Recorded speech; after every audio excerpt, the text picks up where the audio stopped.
Hi students, నేను మీ రవికాంత్ రెడ్డి. ఆంధ్రప్రదేశ్లో inter first year చదువుతున్నటువంటి సంస్కృత విద్యార్థులకి ఫస్ట్ రోమన్లో వచ్చేటువంటి నీతి శ్లోకాల్లో ముఖ్యమైనటువంటివి మొత్తం 8 ఉన్నాయండి. ఆ 8లో మీరు ఖచ్చితంగా 4 శ్లోకాలను నేర్చుకోవాలి. ఎందుకంటే మొదటి 4 నుంచి ఒకటి, చివరి 4 నుంచి ఒకటి పబ్లిక్ ఎగ్జామ్కి ఇవ్వడం జరుగుతుంది. కాబట్టి మీకు చివరి 4 కన్నా కూడా మొదటి 4 చాలా ఈజీగా ఉంటాయి. అయితే ఆ 4వ శ్లోకాన్ని ఇక్కడ వివరిస్తున్నాను. మిగతా మీకు సంబంధించిన సిలబస్ మొత్తం కూడా కింద డిస్క్రిప్షన్లో ఉంటుంది. ఈ వీడియో మొదటిసారి చూసినట్లయితే మన ఛానల్ని సబ్స్క్రైబ్ చేసుకోండి. మీకు చాలా యూజ్ అవుతుందని నా నమ్మకం. అతిదానాత్ బలిర్బద్ధః, అతిమానాత్ సుయోధనః, అతిరూపాత్ హృతా సీత, అతి సర్వత్ర వర్జయేత్. అతిదానాత్ బలిర్బద్ధః, అతి దానము వలన బలిచక్రవర్తి పాతాళలోకానికి తొక్కివేయబడ్డాడు. ఇది ఎలా జరిగింది అని అంటే, ఈ బలిచక్రవర్తి రాక్షసుల యొక్క వంశంలో, హిరణ్యకశిపుని యొక్క వంశంలో ఈ ప్రహ్లాదునికి మనవుడిగా జన్మించాడండి. అయితే తాతను ఆదర్శంగా తీసుకున్నాడు. ఆయన ఎన్నో గొప్ప విజయాలు కూడా సాధించాడు కూడా. ఆఖరికి ఇంద్రునితో సమానమైనటువంటి, ఇంద్రుని దగ్గర ఉన్నటువంటి ఐరావతం, అటువంటి ఐరావతంతో సమానమైనటువంటి ఏనుగులను, రథాన్ని, ఏనుగులు కలిగినటువంటి రథాన్ని ఒకదాన్ని జయిస్తాడు ఆ విశ్వజిత్ యాగంలో. అప్పుడు తన సైన్యాన్ని తీసుకొని స్వర్గలోకాన్ని జయిస్తాడు.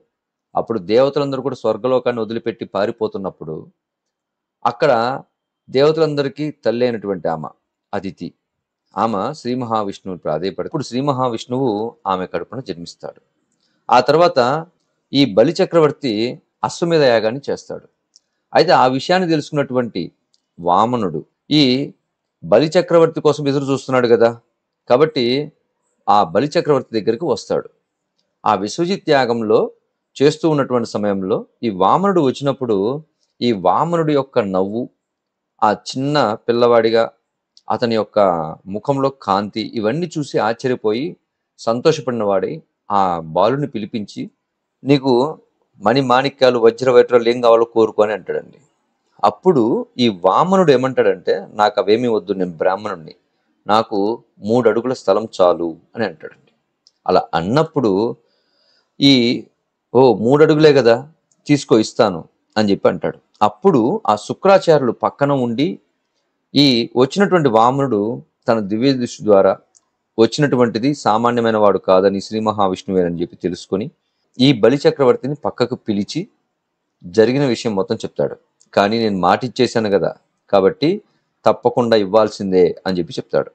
అయితే దానం చేసేటప్పుడు ఏం చేస్తారంటే, నీటిని కమండలం నుంచి వదులుతూ 3 సార్లు కింద పోయడం జరుగుతుంది. అప్పుడు ఆ శుక్రాచార్యులే ఒక పురుగు రూపాన్ని పొంది ఆ కమండలంలో చిన్న బొక్క నుంచి కదా నీరు వచ్చేది, ఆ బొక్క దగ్గర అడ్డంగా నిలబడతాడు. ఈ విషయాన్ని గమనించినటువంటి వామనుడు ఒక చిన్న పుల్లతో ఆ యొక్క రంధ్రం నుంచి లోపలికి పోవటం జరుగుతుంది. అప్పుడు శుక్రాచార్యుడికి కంటికి కూడా దెబ్బ తగులుతుంది అనమాట.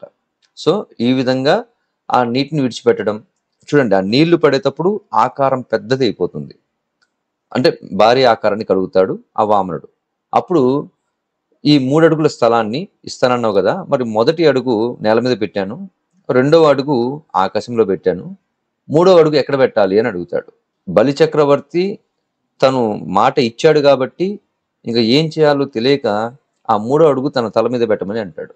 అప్పుడు ఈ పాతాళ లోకానికి ఇతన్ని అణిచివేయబడటం జరుగుతుంది. అప్పుడు బలి చక్రవర్తి పరిపాలించింది ఇప్పుడున్నటువంటి కేరళ ప్రాంతానండి. అందుకనే బలి చక్రవర్తి భూలోకానికి వస్తాడు అనేటువంటిది వాళ్ళ నమ్మకం. అంతేకాకుండా వాళ్ళు ఓణం పండుగ చేసే రోజు కూడా బలి చక్రవర్తి వచ్చే రోజే అని చెప్పి చెప్పబడుతుంది పురాణాల ప్రకారం. ఓకేనా? సరే, ఇప్పుడు అతిమానాత్ సుయోధన. అతిమానాత్ అంటే అతి గర్వం వల్ల సుయోధనుడు తన ప్రాణాలు కోల్పోయాడు.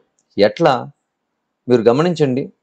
చిన్న వయసులోనే తనకి ఎక్కువ అహంకారం అండి. దాంతోపాటు రాజు అయ్యాడు. రాజు అయిన తర్వాత తను చేయాలనుకునేటువంటి కార్యాలు, పాండవులకు రాజ్యం ఇవ్వకూడదు అని అనుకున్నాడు. కానీ తప్పని పరిస్థితుల్లో రాజ్యం ఇవ్వాల్సి వచ్చింది. సరే ఇచ్చిన తర్వాత ఏమైనా సంతోషంగా వాళ్ళని వదిలేశాడా అంటే వదిలేదు. ఏం చేశాడు? నేనే గొప్పవాణ్ణి అని చెప్పి నిరూపించుకోవడం కోసం వాళ్ళ దగ్గర మాయాజూదం ఆడాడు. మాయాజూదంలో ఏమైంది?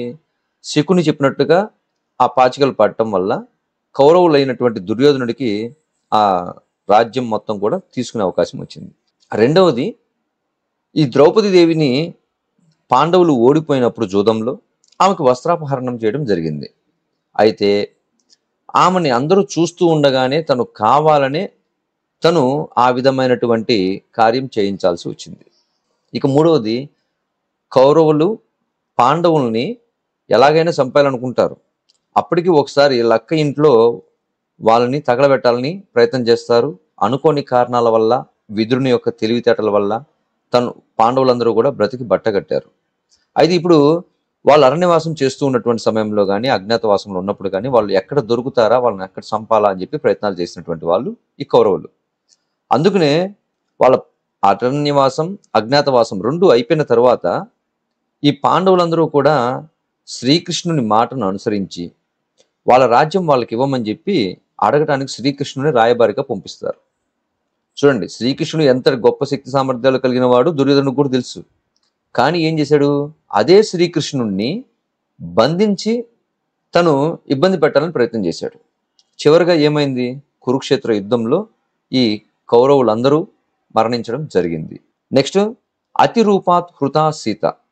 అతి గొప్ప సౌందర్యము చేత సీతాదేవి అపహరింపబడింది. మనమందరం వినే ఉంటాం శూర్పణఖ అనేటువంటి ఆమె. శూర్పణఖ తన చెవులు ముక్కులు కోయించుకున్న తర్వాత మొట్టమొదట దండకారణ్యంలో ఉన్నటువంటి కరుడు యొక్క సైన్యం మొత్తం కూడా నాశనం అవడానికి కారణమైంది. ఆ తర్వాత మళ్ళీ ఎక్కడికి పోయింది? లంకా నగరానికి వెళ్ళింది. లంకా నగరానికి వెళ్ళి ఏం చెప్పింది? సీతాదేవి యొక్క గొప్ప సౌందర్యం గురించి చెప్తుంది. కాబట్టి ఆ విషయాలు విన్నటువంటి రావణాసురుడు స్వయంవరంలో సీతాదేవిని తను స్వయంగా గమనించలేకపోయానేమో అనుకుని సీతాదేవిని అపహరించుకుపోవడానికి రాలేదండి. సీతాదేవికి చూసి ఆమె నిజంగా ఒక రాక్షస స్త్రీ, ఒక స్త్రీని పొగిడింది కాబట్టి ఎలా ఉంటుందో చూడటానికి వచ్చాడు. అట్లా ఆమె యొక్క సౌందర్యానికి ముగ్ధుడైనటువంటి రావణాసురుడు సీతాదేవిని అపహరించాడు. సో సౌందర్యం ఎక్కువగా ఉన్నా కూడా అనర్థాలు లేనటువంటి విషయం ఇక్కడ మనకు అర్థమవుతుంది. కాబట్టి అతి సర్వత్ర వర్జయేత్. అందుకే చెప్తున్నాడు ఇక్కడ, అతి అనేటువంటిది ఎక్కడైనా కూడా ప్రమాదకరమే, దాన్ని విడిచిపెట్టాలి అని చెప్పి చెప్తున్నాడు అండి. ఓకేనా? నెక్స్ట్ అండి, అయం శ్లోక. ఈ శ్లోకము వివిధ కవిభి విరచిత, వివిధ కవుల చేత రచింపబడినటువంటి నీతి శ్లోకా ఇతి పాఠ్యభాగాత్ స్వీకృతం. నీతి శ్లోకా అనేటువంటి పాఠ్యభాగం నుండి స్వీకరింపబడినది అని దీని యొక్క అర్థం అండి. నెక్స్ట్ భావం చూద్దాం. అతి దానం వలన బలిచక్రవర్తి, అతి గర్వము వలన సుయోధనుడు, అతి సౌందర్యం వలన సీత నష్టాలను పొందిరి. ఇక్కడ అన్నిటి కలిపి ఒకేసారి చెప్పామండి సింపుల్గా. కావున అతి అనేటువంటిది అన్ని చోట్ల విడువదగినది, అది మంచిది కాదు అని అర్థం అండి. నెక్స్ట్ ఇంగ్లీష్లో మీనింగ్ గమనించండి. ఎంపరర్ బలి was bound due to excessive charity. అధికమైనటువంటి దాన ధర్మాల వల్ల బౌండ్ అంటే తొక్కివేయబడుట అని అర్థం అండి. ఓకేనా? సో ఈ బలిచక్రవర్తి అనేటువంటి వారు పాతాళలోకానికి తొక్కివేయబడ్డాడు. Duryodhana due to excessive pride. గొప్పదైనటువంటి అతి గర్వాన్ని కలిగినటువంటి ఈ దుర్యోధనుడు తను కూడా మరణించాడు. Sita was abducted due to excessive beauty. ఓకేనా? చూడండి, Sita was abducted due to excessive beauty. అతి గొప్పదైనటువంటి సౌందర్యం కలిగినటువంటిది సీత. అటువంటి సీత కూడా అపహరింపబడింది రావణాసుడి చేత. ఓకేనా? దేర్ ఫోర్, కావున ఎక్సెస్ షుడ్ బి అవాయిడెడ్. ఇది గుర్తుపెట్టుకోండి, excess should be avoided everywhere. ఎక్కడైనా సరే, ఎప్పుడైనా సరే అతి అనేటువంటిది పనికిరాదు అని ఈ శ్లోకం యొక్క భావం అండి. ఓకేనా? థ్యాంక్ యూ అండి. Thanks for watching.